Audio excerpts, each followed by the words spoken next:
Hello, I'm Rich Niemiec, also known as Richie Rich, age 53. Today's date is September 17th, 2015, the year that the Cubs are predicted to win the World Series by Back to the Future. I think they will. And we are here at StoryCorps in Atlanta.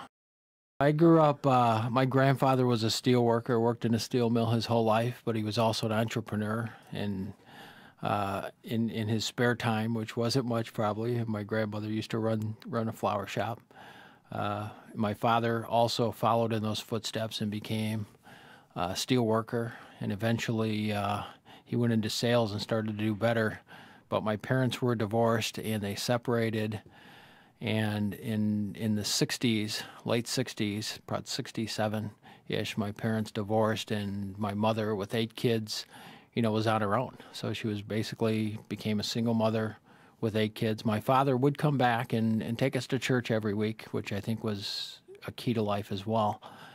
But my mother was basically raising us in some projects. I remember 1968 well, because in the projects we were a very multi-ethnic community, and there were riots downstairs. My mother would say, "Get under the beds, just hide."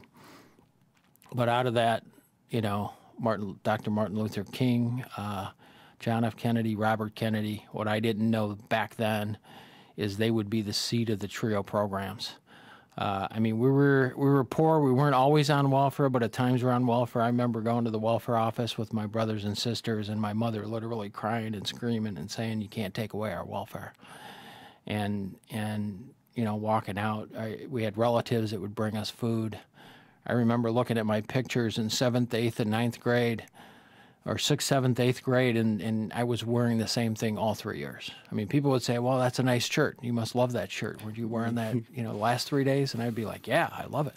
I had no idea. It would just go right over my head.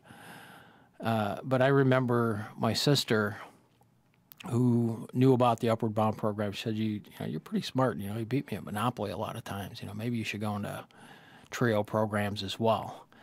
And my mother had said, "I'm working at the Y now, after you graduate, maybe you could be a janitor." And I remember thinking, wow, my mother's highest aspiration for me is to be a janitor, And so I thought, I better look into Upward Bound. And I found out, a guy named Dr. Arnold Mitchum, who runs COE, Center for Opportunity and Education, really drives these year to year. And basically, out of those 60s, with John F. Kennedy getting shot, Dr. King getting shot, Robert Kennedy getting shot, Lyndon Johnson brought everybody together and all the people within civil rights and said, what's going to make a difference? And they started the TRIO programs, which was Upward Bound, Student Support Services, and, of course, Talent Search. 2 of the 3 were a part of. And if that hadn't happened, I probably would be a janitor. But I also went through that program where these guys would mentor me and say, "Niemiec, you got to straighten up. This stuff doesn't go here." And I had a hard time in college. I actually went out of college and joined the Marines for a period of time to make more money. But I finally went back, and in my last year I met a girl, and it kind of tells me, my thought process and where I came from. But, I said, "I don't think I'm going to make much out of my life. Keep that in mind if you want to marry me."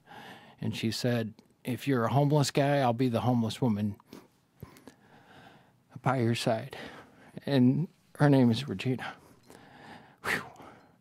Okay, you better take her. So eventually, I did graduate. And then I got a big opportunity. It was a company called Oracle, which now is, I don't know, Fortune 20 company. But back then it was a small company. It just IPO'd. And I really wanted to go to this interview, and I was at another job, wasn't as good. I actually was designing skyscrapers. I was an electrical engineer out of Purdue University. And I was going to go to the interview, and I bent over to pick something up and tore my pants from the top to the bottom. Literally, a foot wide.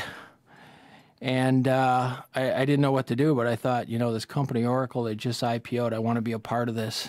They were like, "You're a former Marine." I'd gone in the Marines to make money. I was really hard-charging guy, and they said, "You fit perfectly with this high-tech company."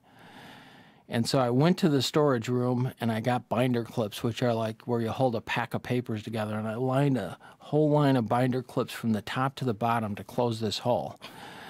And so I go to the interview and the guy's asking me different questions. He's like, I'm not sure. Are you motivated enough for this job? And I'm getting, nervous and I'm squirming in my seat. And one of the binder clips literally grabbed onto me. And I jumped up out of my chair and the guy like fell back and he's like, whoa, what? And I didn't even know what to say. And I go, I want this job. I go, I really want this job. And he goes, okay, you got it. You got the job. And from that, I went into Oracle. Now, out of Oracle, when I left Oracle, I became an entrepreneur and I built an Inc. 500 company. I'm actually in the Entrepreneur Hall of Fame.